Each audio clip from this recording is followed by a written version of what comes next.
بسم اللہ الرحمن الرحیم۔ آپ سن رہے ہیں ناول جلاد کی قسط نمبر 18 اور اس کے مصنف ہیں ایم اے راحت۔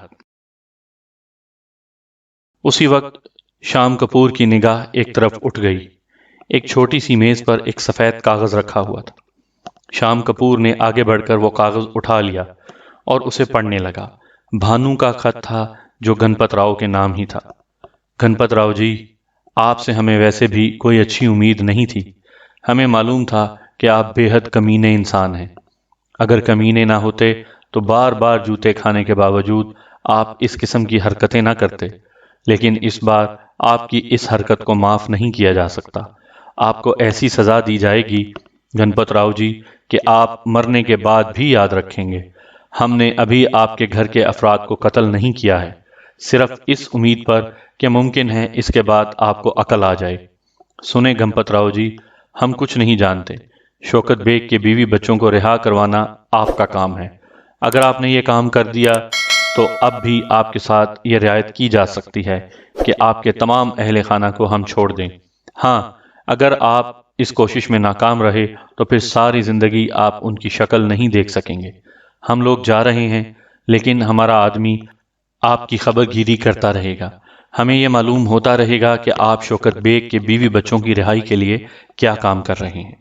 اگر ہم نے دیکھا کہ آپ اس میں کامیاب ہو گئے تو ہم بھی آپ کے بیوی بچوں کو آپ کے حوالے کر دیں گے، لیکن اگر آپ ناکام رہے تو کسی بھی وقت آپ کو ان سب کی لاشیں کسی بھی جگہ مل جائیں گی۔ فی الحال ہم دھول پور چھوڑ کر جا رہے ہیں۔ فقط تمہارا باپ بھانو چوہان۔ گنپت راؤ جی نے شام کپور کو خط پڑھتے دیکھا تو دوڑ کر شام کپور کی پشت پر پہنچ گئے اور کاغذ کا ٹکڑا ان کے ہاتھ سے چھین لیا اور سسکیاں لے لے کر خط پڑھنے لگے۔ خط پڑھنے کے بعد انہوں نے پھر سینا کو بھی شروع کر دی۔ کافی دیر تک کرب و جوار کے لوگ انہیں تسلی دیتے رہے، لیکن بس گنپت راؤ جی کے ذہن میں ایک ہی بات تھی کہ اگر شوکت بیگ کے بیوی بچے نہ ملے تو بھانو ضرور ان کے رشتہ داروں کو، بیٹی کو، بہو کو، بیٹے کو، پوتے کو، بیوی کو، سب کو قتل کر دے گا اور وہ اتنی بڑی دنیا میں تنہا رہ جائیں گے۔ رات اپنے آخری پہر سے گزر رہی تھی اور گنپت راؤ جی کے آنسو نہیں تھمتے تھے۔ وہ مسلسل روئے جا رہے تھے۔ اپنے کمرے میں وہ تنہا تھے کہ دفتن کوئی ان کے کمرے میں داخل ہوا۔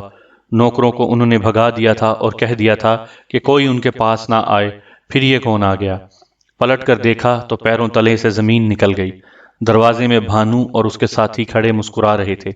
یقین نہیں آیا تو آنکھیں مل مل کر دیکھنے لگے۔ پھر کچھ بولنے کی کوشش کی تو بھانو نے گردن پر بندوق کی نال رکھ دی۔ آواز نکلی تو گردن کے چیتھڑے اڑ جائیں گے۔ صرف اس بات کا جواب دو جو پوچھی جائے، بھانو نے کہا۔ ہٹا لو یہ بندوق، ہٹا لو میری گردن سے۔ گولی مارنا چاہتے ہو تو پھر مار دو، مجھے اب جیون سے کوئی لگاؤ نہیں رہ گیا۔ ابھی سے مرنا چاہتے ہو گنپت راؤ جی؟ بھانو نے طنز سے کہا۔ بھول پر بھول ہوئی ہے، اب تم سے کہنے کے لیے بھی کچھ نہیں رہ گیا۔ اب تو معافی مانگتے ہوئے بھی شرم آتی ہے۔ تم نے پھر غداری کی گنپت راؤ جی۔ پولیس کو ہماری یہاں موجودگی کی اطلاع دی اور اس کا نتیجہ بھی نہ سوچا۔ اب بتاؤ گنپت راؤ جی، اپنی بیوی بچوں کی زندگی چاہتے ہو یا نہیں؟ بھانو کی آنکھیں شعلے برسا رہی تھیں۔ اس کی آواز میں بادلوں کی گرج تھی۔ چاہتا تو ہوں، مگر تم سے کچھ کہنے کے قابل نہیں رہا۔ گنپت راؤ کے لہجے میں شکست اور شرمندگی کا عنصر نمایاں تھا۔ ہم تمہیں ایک اور موقع دینے کے لیے تیار ہیں گنپت راؤ جی۔ شوکت بیگ کے بیوی بچے رہا کروا دو، اپنے بیوی بچوں کا جیون بچا لو۔ میں تمہیں ایک موقع اور دے سکتا ہوں، لیکن یہ آخری موقع ہوگا۔ گنپت راؤ منہ سے کچھ نہ بولا، بس سر جھکائے لرزتا سسکتا رہا۔ اس وقت وہ اپنی عمر سے کئی گنا بوڑھا نظر آ رہا تھا۔ پوری عمر سر اٹھا کر چلنے والا جاگیردار جس نے غریبوں کی تذلیل کرنا ایمان بنا لیا تھا، آج ایک ڈاکو کے قدموں میں یوں پڑا ہوا تھا جیسے زندگی دینے اور لینے کا حق صرف بھانو ہی کو ہے۔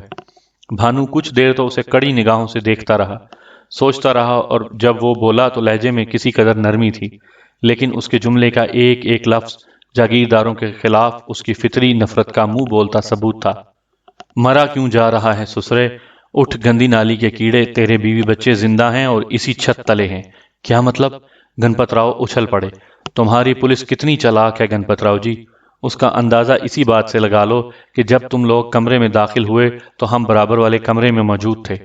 اسی کمرے میں تمہارے بیوی بچے بھی تھے۔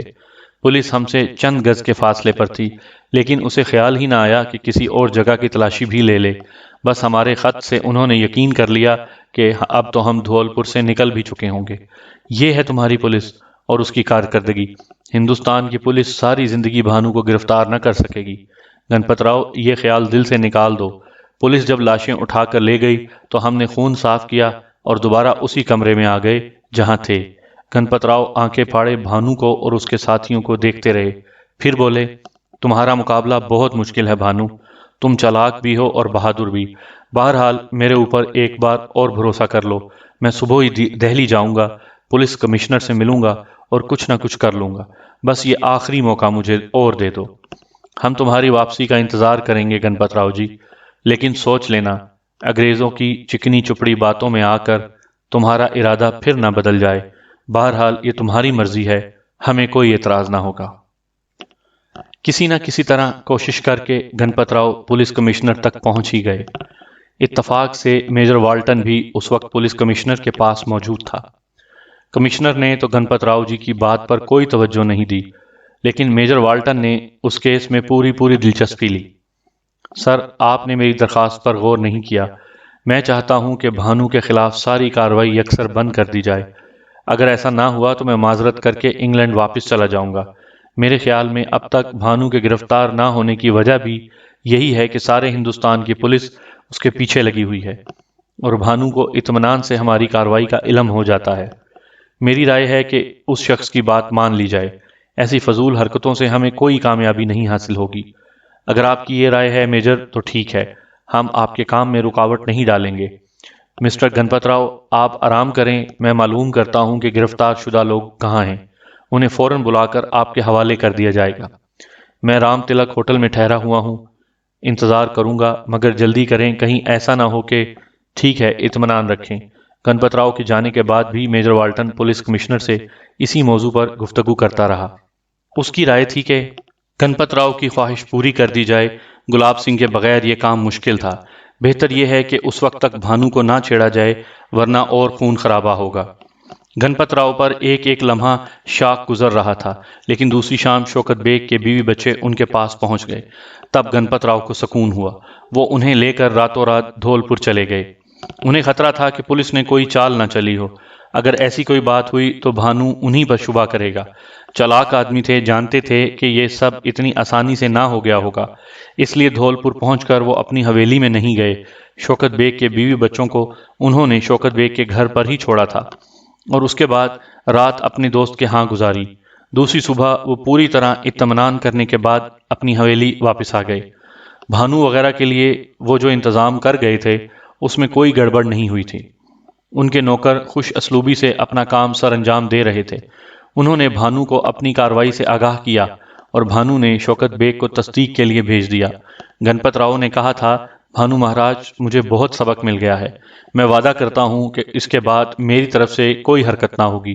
میں کسی کے معاملے میں ٹانگ نہیں اڑاؤں گا، یہ میرا وعدہ ہے۔ ہمارے یہاں سے جانے کے بعد بھی شوکت بیگ کو کوئی تکلیف پہنچی گنپت راؤ جی تو آپ سے جواب طلب کیا جائے گا۔ اس کا خیال رکھنا آپ کا فرض ہوگا۔ ایسا ہی ہوگا بھانو مہاراج، ایسا ہی ہوگا، گنپت راؤ نے کہا۔ شوکت بیگ نے واپس آ کر اپنے بیوی بچوں کے آنے کی تصدیق کر دی۔ اس کے بعد بھانو کے یہاں رکنے کا کوئی جواز نہیں تھا، چنانچہ گنپت راؤ کی حویلی چھوڑ دی گئی۔ اس کے بعد بھانو دھولپور میں نہیں رکا تھا۔ یہ وہ دور تھا جب انگریزی اقتدار کے پاؤں اکھڑ گئے تھے۔ حکومت برطانیہ جنگ کی چکی میں پس کر بری طرح کمزور ہو گئی تھی۔ ہٹلر نے اتحادیوں کے چھکے چھڑا دیے تھے۔ اتحادی کامیاب ضرور ہو گئے تھے، لیکن ان کی اپنی حالت تباہ ہو چکی تھی اور وہ جگہ جگہ لڑکھڑا رہے تھے۔ انگریز حکومت جان بچا کر بھاگنے کی تیاریوں میں مصروف ہو گئی تھی۔ جگہ جگہ اس کے خلاف سازشیں ہو رہی تھیں اور آزادی کے متوالے اپنی جدوجہد تیز سے تیز کرتے جا رہے تھے۔ ان لوگوں کی حالت خراب تھی اور جو انگریزی اقتدار کے سہارے زندہ تھے اور دوسروں کی زندگیاں حرام کرتے رہتے تھے۔ چاروں طرف بحرانی کیفیت تھی اور انگریز اس بحران سے بچنے میں بری طرح ناکام ہو گئے تھے۔ ہر طرف خون ریزی ہو رہی تھی۔ جہاں بھی انگریز کو موقع ملتا وہ حریت پسندوں کو کچلنے میں کوتاہی نہ کرتے۔ میجر والٹن بدستور بھانو کے خلاف مصروف تھا۔ اس نے بیڑا اٹھایا تھا کہ وہ بھانو کو گرفتار کرنے کے بعد ہی انگلینڈ جائے گا۔ اس سلسلے میں اس نے جو کچھ سوچا تھا اس پر عمل کرنے کے لیے کارروائی کا آغاز کر چکا تھا۔ اس کی دانست میں اس سے بہتر کوئی ترکیب ہو ہی نہیں سکتی تھی کہ گلاب سنگھ کو بھانو سے بھڑا دیا جائے۔ چنانچہ اس کے خاص لوگ گلاب سنگھ کی تلاش میں مصروف تھے۔ پھر کسی نہ کسی طرح ان کا رابطہ گلاب سنگھ سے قائم ہو گیا۔ زمانے کا ستایا ہوا گلاب سنگھ، جس کی کہانی بھانو کی کہانی سے کسی نہ کسی حد تک ملتی جلتی تھی، پہلے تو انگریزوں کی اس چال پر غور کرتا رہا۔ پھر اس نے ایک فیصلہ کر کے اس انگریز افسر سے ملاقات کا ایک نیا پروگرام بنا لیا۔ اس فیصلے کے تحت اس نے 3 اہم انگریزوں کو یرغمال کے طور پر طلب کیا تھا اور کہا تھا کہ اس کی جگہ انہیں اس کے آدمیوں کی قید میں رہنا پڑے گا، اور جب وہ واپس آ جائے گا اور اس کے مذاکرات کامیاب ہو جائیں گے تو ان تینوں کو رہا کر دیا جائے گا۔ میجر والٹن کو گلاب سنگھ کا یہ پیغام ملا اور اس نے یہ بات منظور کر لی۔ وہ تیار ہو گیا تھا۔ دراصل وہ چاہتا تھا کہ گلاب سنگھ کے ذریعے بھانو پر ہاتھ ڈالا جائے۔ گلاب سنگھ سے اسے کوئی پرخاش نہیں تھی، وہ تو بھانو سنگھ کو گرفتار کر کے اپنی مردانگی اور شہرت میں 4 چاند لگانا چاہتا تھا۔ چنانچہ اس نے 3 انگریز افسروں کا انتخاب کر کے انہیں اس بات کے لیے تیار کر لیا کہ وہ ڈاکو گلاب سنگھ کی قید میں رہیں۔ یہ تینوں بیچارے تو خوف سے زرد پڑ گئے تھے، لیکن میجر والٹن نے انہیں دلاسے دیے اور کہا چونکہ وہ گلاب سنگھ کے خلاف کسی کارروائی کا ارادہ نہیں رکھتا، اس لیے انہیں کوئی تکلیف نہ ہوگی، اور گلاب سنگھ کے یہاں سے واپس جانے کے فوراً بعد ان کی رہائی عمل میں آ جائے گی۔ بہر صورت ان تینوں افسروں کو پونا کے ایک خاص مقام پر پہنچا دیا گیا، جہاں گلاب سنگھ نے انہیں اپنی تحویل میں لے لیا۔ گلاب سنگھ بھی تجربے کار اور جہاں دیدہ آدمی تھا۔ وہ انگریزوں کی چالوں کو اچھی طرح سمجھتا تھا۔ اسی وجہ سے اس نے میجر والٹن سے اتنی سخت شرط کے تحت ان تینوں آدمیوں کو یرغمال بنا لیا تھا، اور خلاف توقع میجر والٹن نے اس سلسلے میں کوئی حیل و حجت نہیں کی تھی، اور ان 3 انگریز افسروں کو اس کے حوالے کر دیا گیا۔ گلاب سنگھ نے ان تینوں کو نہایت احتیاط سے پہاڑوں میں قید کرنے کے بعد خود کو میجر والٹن کے حوالے کر دیا۔ 6 فٹ طویل قد و قامت کا مالک اور اس عمر میں بھی نوجوانوں جیسی پھرتی رکھنے والا گلاب سنگھ بالآخر پونا کے ایک سرکاری ہیڈ کوارٹر میں میجر والٹن سے ملا۔ میجر والٹن نے گلاب سنگھ کو دیکھا اور ایک انجانے خیال کے تحت اس کی آنکھوں میں چمک پیدا ہو گئی تھی۔ اس نے اپنی جگہ سے کھڑے ہو کر گلاب سنگھ کا استقبال کیا اور پھر اس سے مسافہ کے لیے ہاتھ آگے بڑھا دیا، لیکن گلاب سنگھ نے گردن جھکا دی تھی۔ نہیں سرکار، ہمیں اس کے لیے مجبور نہ کریں، اس نے بھاری لہجے میں کہا، اور میجر والٹن مسکرا کر اسے دیکھنے لگا۔ ویل گلاب سنگھ، ہم نے تمہیں ایک دوست کی حیثیت سے بلایا ہے، اور ایک دوست کی حیثیت سے ہی ہم تم سے ہاتھ ملانا چاہتے ہیں۔ تمہیں اس سلسلے میں ہمارے جذبات کا خیال رکھنا چاہیے۔ ہاتھ ملا لیں گے سرکار، مگر میجر والٹن نے تعجب سے پوچھا، دراصل سرکار، ہم ہندوستانیوں میں ایک ہی خرابی ہوتی ہے، وہ یہ کہ جب ہم کسی کو دوست بناتے ہیں تو پھر وہ ہمارا دوست ہی بن جاتا ہے، چاہے وہ ہمارے سینے میں چھرا ہی کیوں نہ گھونپ دے۔ دشمنی کرتے ہیں تو پھر دشمنی بھی پکی ہوتی ہے، تو سرکار ہمیں اس کے لیے معاف کر دیں۔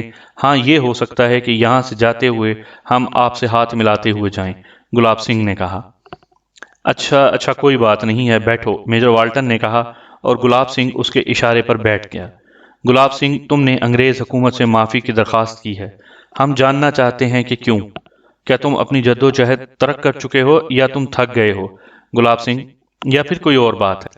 گلاب سنگھ چند ساتھ گردن جھکائے کچھ سوچتا رہا۔ اس دوران میں میجر والٹن کی نگاہیں اس کے قوی ہیکل بدن کا جائزہ لے رہی تھیں، اور وہ دل ہی دل میں سوچ رہا تھا کہ بلا شبہ یہ شخص جسمانی اور ذہنی طور پر بے حد چالاک ہوگا اور خطرناک بھی۔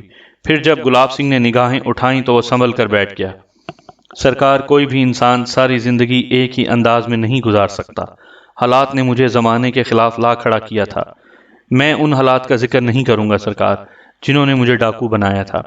جتنے بھی ڈاکو، جتنے بھی برے آدمی سنسار میں پیدا ہوتے ہیں، ان کے پیچھے کوئی نہ کوئی ایسی ہی کہانی ہوتی ہے۔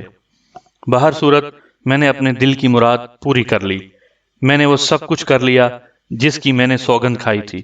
ممکن ہے میرا یہ کام جاری رہتا، لیکن میرے بڑے اچھے ساتھی مارے گئے، اور سرکار، جب انسان کا ساتھ ٹوٹ جائے تو پھر وہ اتنا بہادر نہیں رہتا۔ میرا دل ٹوٹ گیا ہے سرکار۔ مجھے دولت کی ہوس نہیں ہے۔ جن لوگوں سے مجھے انتقام لینا تھا، ان لوگوں سے میرا انتقام پورا ہو چکا ہے۔ اس کے بعد تو بس ایک ڈاکو رہ گیا تھا، جو اگر لوٹ مار نہ کرتا تو پولیس کے ہاتھ لگ جاتا اور پھانسی پا جاتا، یا پھر گولی کا شکار ہو جاتا۔